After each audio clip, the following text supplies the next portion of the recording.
Hello students, welcome back to my channel. आज हम लोग ये सम सॉल्व करेंगे। इसमें फॉरफीचर का है और यहाँ पे हम लोग application, allotment, first call, second call, ये चारों का एंट्री करेंगे। उसके बाद फॉरफीचर का एंट्री करेंगे, मतलब फुल सम। मेरे लास्ट वीडियो में मैंने सिर्फ दिखाया था कि आप लोग को फॉरफीचर का एंट्री कैसे करना है, सिर्फ फॉरफीचर का एक ही एंट्री दिखाया था।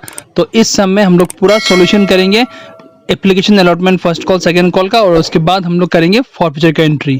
चलो क्वेश्चन देख लेते थोड़ा। यहाँ पे लिखा हुआ है क्या, x limited issued 10,000 equity shares of 10 each, मतलब 10 रुपए का शेयर है और इसको डिवाइड कर दिया गया डिफरेंट कैटेगरीज में। तो एप्लीकेशन कितना है, 2 रुपया, अलॉटमेंट है 3 रुपया, फर्स्ट कॉल 3 रुपया, सेकेंड फाइनल कॉल 2 रुपया। ठीक है, अभी एक्स वॉज अलॉटेड 200 शेयर्स। यहाँ पे एक्स नहीं, चलो हम लोग कुछ और लिख देते हैं, यहाँ पे मिस्टर जेड लिख देते हैं। ठीक है, क्योंकि एक्स का बिजनेस है।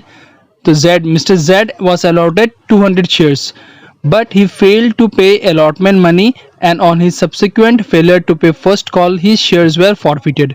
मतलब जेड जो है, इनको 200 शेयर मिला था, लेकिन उन्होंने क्या किया, अलॉटमेंट का पैसा नहीं दिया और फर्स्ट कॉल का पैसा नहीं दिया, इसीलिए उनका शेयर को कैंसिल कर दिया। बिकॉज फॉरफिटेड का मतलब क्या होता है, कैंसिलेशन ऑफ शेयर्स।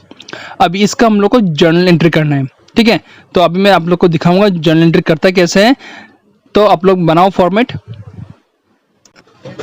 तो ये रहा फॉर्मेट। फर्स्ट ऑफ ऑल ये फॉर्मेट बना लेना, date, particulars, ledger folio, debit amount, credit amount. ठीक है, ऊपर में लिखना जर्नल एंट्रीज। अब देखो करना क्या है, हम लोग को नॉर्मल सम सॉल्व करना है पहले।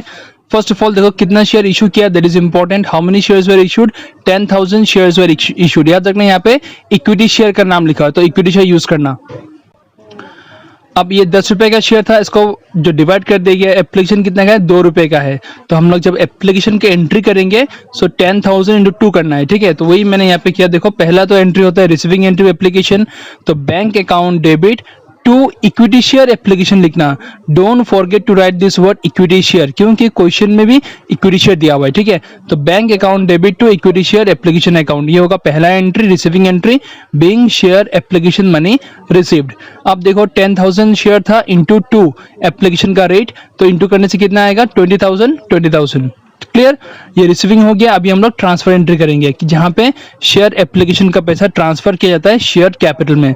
तो यहाँ पे लिखने का तरीका होगा equity share application account debit to equity share capital account. यहाँ पे वर्ड इक्विटी यूज करना जरूर, क्योंकि क्वेश्चन में इक्विटी दिया हुआ है। ठीक है, तो यहाँ पे कोई एडजस्टमेंट नहीं है, तो इसीलिए जो अमाउंट यहाँ पे था वही अमाउंट हमें लिख दिया हम लोग ने, 20,000 being equity share application money transfer to equity share capital account. तो ये हो गया एप्लीकेशन का एंट्री। अभी हम लोग करेंगे अलॉटमेंट का एंट्री। याद रखना अलॉटमेंट में एक छोटा सा एडजस्टमेंट होगा। ये जो 200 शेयर्स है, इन्होंने क्या किया, अलॉटमेंट का पैसा नहीं दिया ना, मतलब कॉल्स इन एरियर है अलॉटमेंट में और फर्स्ट कॉल में भी। तो हम लोग याद रखना कॉल्स इन एरियर का इफेक्ट कहाँ पे आता है, रिसीविंग एंट्री में आता है। जब कोई भी शेयर होल्डर कुछ भी पर्टिकुलर पार्ट का पैसा नहीं देगा, when a particular share holder is not paying money on particular part, तो उस पार्ट का रिसीविंग एंट्री में इसका इफेक्ट आएगा। क्लियर, अगर कोई शेयर होल्डर कुछ पेमेंट नहीं करता है शेयर्स का, तो उसका इफेक्ट कहां पे आएगा, मैं फिर से रिपीट करता हूं, रिसीविंग एंट्री में आएगा। ठीक है, तो अलॉटमेंट का रिसीविंग एंट्री में इफेक्ट आएगा और फर्स्ट कॉल का रिसीविंग एंट्री में भी इफेक्ट आएगा। अभी मैं आप लोग को दिखाता हूं अलॉटमेंट का करना कैसे है। तो ये रहा अलॉटमेंट का एंट्री, मैंने यहाँ पे गलती से थोड़ा लिख दिया। ठीक है, इसको अंदर लिख देना, equity share allotment account debit to equity share capital account. ये ड्यू एंट्री है, क्योंकि हम लोग को पता है कि अलॉटमेंट से क्या होता है, ड्यू होता है पहले, उसके बाद आता है रिसीविंग एंट्री। ठीक है, तो इसका अमाउंट कैसे आएगा, देखो अभी क्वेश्चन में दिखाता हूँ तुम लोग को। 10,000 शेयर इशू किया था। ठीक है, 10,000 इंटू अलॉटमेंट रेट इज 3। सो यहाँ पे क्या होगा, 10,000 इंटू 3, वही किया, अमाउंट कितना आया, 30,000। Being equity share allotment money is due entry खत्म। अभी रिसीविंग जब होगा, मतलब पैसा मिल रहा है, bank will come in debit side, तो bank account debit to equity share allotment account. अब बात यह है कि there is a shareholder who did not pay money on allotment, किसी ने अलॉटमेंट का पैसा नहीं दिया था। अब उसका शेयर का वैल्यू था कितना, 200 शेयर्स था, मतलब 200 शेयर्स का पैसा तुमको नहीं मिला अलॉटमेंट में। तो ये देखो 10,000 शेयर टोटल था, उसमें से 200 शेयर का पैसा नहीं मिला, तो माइनस कर देना इनटू अलॉटमेंट का रेट दैट इज 3। ये सॉल्व करने से कितना आएगा, 29400। यहाँ पे लिख देना 29400।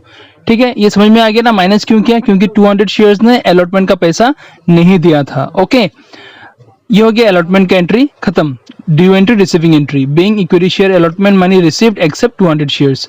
आफ्टर अलॉटमेंट नेक्स्ट क्या है, फर्स्ट कॉल। फर्स्ट कॉल का ड्यू एंट्री होगा एज यूजुअल, तुम सबको पता है, equity share first call account debit to equity share capital account. ठीक है, अभी सेम 10,000 शेयर्स था, 10,000 इंटू 3 क्यों, अलॉटमेंट फर्स्ट कॉल का रेट कितना है 3, ये देखो 10,000 इशू किया था, फर्स्ट कॉल का रेट कितना है 3 रुपीज, तो 10,000 इंटू 3, तो यहाँ पे कितना आया 30,000। ठीक है, तो नरेशन क्या होगा, being equity share first call money is due, due हो चुका है फर्स्ट कॉल का। अभी हम लोग करेंगे रिसीविंग एंट्री। तो ये रहा रिसीविंग एंट्री। रिसीविंग एंट्री में क्या होगा, बैंक डेबिट में आएगा क्योंकि पैसा आ रहा है, राइट। तो bank account debit to equity share first call account. अब बात है कि there was a shareholder holding 200 shares did not pay money on first call, मतलब 200 शेयर ने फर्स्ट कॉल का पैसा नहीं दिया था। क्वेश्चन में क्लियरली लिखा हुआ है, देखो फिर से रिपीट करता हूं, Z was allotted 200 shares but he failed to pay allotment money and his subsequent failure to pay first call, मतलब फर्स्ट कॉल का पैसा भी नहीं दिया था। तो अगर नहीं दिया तो माइनस करना पड़ेगा, तो वही कि हम लोग ने यहाँ पे 10,000 शेयर्स था टोटल, उसमें से 200 को माइनस कर देना बिकॉज 200 का पैसा नहीं मिला, into rate of first call that is 3 करने के बाद कितना आएगा 29,400, दोनों तरफ लिख दिया। Being equity share first call money received except 200 shares, तो ये हो चुका है फर्स्ट कॉल का। अभी आते हैं हम लोग सेकंड कॉल में। तो पहला होगा ड्यू एंट्री, तो equity share second and final call account debit to equity share capital account. अब बात यह है ना स्टूडेंट्स, थोड़ा ध्यान से समझ लेना, बी केयरफुल, कि ये जो 200 शेयर जो कैंसिल हुआ ना, कब कैंसिल हुआ, that is very important for you to know. यहाँ पे देखो, he failed to pay allotment money and on his subsequent failure to pay first call his shares were forfeited, मतलब फर्स्ट कॉल का पैसा नहीं दिया तो इसीलिए उसका शेयर कैंसिल कर दिया, मतलब फर्स्ट कॉल तक की था, उसके बाद ये शेयर का कुछ इफेक्ट नहीं आएगा, ये शेयर कैंसिल हो चुका है। अब इसीलिए यहाँ पे देखो ड्यू एंट्री में क्या हुआ, मैंने पूरा 10,000 नहीं लिया क्योंकि 200 शेयर्स तो आफ्टर फर्स्ट कॉल कैंसिल हो गया ना, तो वो 200 शेयर्स टोटल इशूड शेयर से माइनस हो जाएगा। ठीक है, एम आई क्लियर? याद रखना, after first call subsequent failure to pay first call he shares were forfeited, मतलब फर्स्ट कॉल के बाद उसका शेयर कैंसिल कर दिया और शेयर का वैल्यू था कितना 200, तो ये 200 जो है ना ये 10,000 से कैंसिल हो जाएगा। तो अब बचा कितना, अगर 10,000 से 200 को माइनस करेगा तो कितना आएगा 9,800 इंटू सेकेंड कॉल का रेट कितना है 2 रुपीज, ये देखो क्वेश्चन में है 2 रुपीज। ठीक है, 2 रुपीज इंटू करने से कितना आएगा 19,600, 19,600। नरेशन क्या होगा, being equity share second and final call money is due, due हो चुका है। अभी रिसीविंग, रिसीविंग में क्या आएगा, बैंक डेबिट में आएगा, तो bank account debit to equity share second and final call account. तो इसमें कोई एडजस्टमेंट नहीं है क्योंकि 200 शेयर्स तो पहले ही कैंसिल हो चुका है, तो अब इसमें एरियर का कुछ बात नहीं आएगा, तो डायरेक्टली यहाँ पे जो अमाउंट लिखा ड्यू में वही यहाँ पे लिखना है 19,600, 19,600। ये हो चुका है हम लोग का एक्चुअल एंट्री। ठीक है, अभी हम लोग करेंगे एक्स्ट्रा एंट्री जो होगा फॉर फीचर का, क्योंकि क्वेश्चन में बोला था कि जो शेयर होल्डर ने अलॉटमेंट का और फर्स्ट कॉल का पैसा नहीं दिया उसका शेयर कैंसिल कर दिया। Am I clear? तो अभी आते हैं हम लोग फॉर फीचर के एंट्री में। अब देखो, मैंने लास्ट वीडियो में बोला था क्लियरली कि फॉर फीचर का एंट्री में शेयर कैपिटल कहाँ पे आएगा, डेबिट साइड में आएगा, और ये एक ही एंट्री है जहां पे शेयर कैपिटल डेबिट साइड में आता है। ठीक है, तो इसका एंट्री कैसा होगा, देखो equity share capital account debit to, यहाँ पे नाम उसी पार्ट का आएगा जिस पार्ट का पैसा नहीं दिया। अब बात यह है, ये 200 शेयर जो है इसने पैसा किस किस का नहीं दिया, he did not pay money on allotment and he did not pay money on first call, मतलब अलॉटमेंट एंड फर्स्ट कॉल।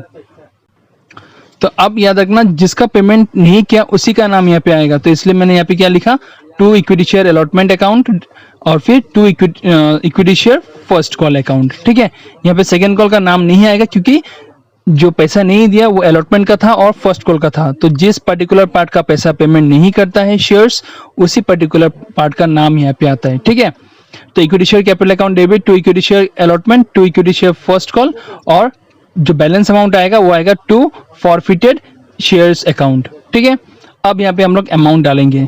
देखो कितना शेयर फॉरफिट किया, दैट इज इंपॉर्टेंट। 200 शेयर को फॉरफिट किया था।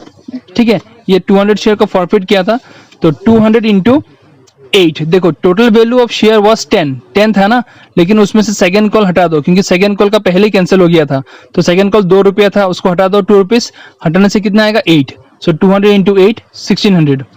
अभी आते हैं हम लोग अलॉटमेंट का अमाउंट में। अलॉटमेंट में क्या होगा, 200 शेयर्स इंटू अलॉटमेंट का रेट कितना था क्वेश्चन में 3 रुपीज, तो कितना आएगा 600। अभी फर्स्ट कॉल का 200 इंटू फर्स्ट कॉल का रेट कितना था 3 रुपीज, लिखा इंटू किया 600। अब 1600 में से इसको और इसको माइनस करो, बैलेंस क्या बचेगा 400, that will be 2 forfeited share account. Okay, अब नरेशन क्या होगा, being 200 share equity shares forfeited for non payment of allotment and first call. So students, इस तरह से ये सम को करना है। अगर पूरा सॉल्यूशन मांगा, जैसे मैंने लास्ट वीडियो में दिखाया था, मैंने सिर्फ ये पार्ट दिखाया था क्योंकि उसमें सिर्फ बोला था कि हम लोग को फॉरफीचर का एंट्री करना है, लेकिन ये सब में ऐसा कुछ नहीं बोला, जनरल एंट्री करने बोला, तो इसलिए पूरा सॉल्यूशन किया। मतलब एप्लीकेशन का 2 एंट्री किया, अलॉटमेंट का 2 एंट्री किया, फर्स्ट कॉल का 2 एंट्री किया, सेकेंड कॉल का 2 एंट्री किया, उसके बाद जाके फॉरफीचर का एंट्री किया। ठीक है, तो अगर कोई डाउट होगा तो कमेंट बॉक्स में जरूर लिखना। चैनल पर नए हो तो सब्सक्राइब करना मत भूलना।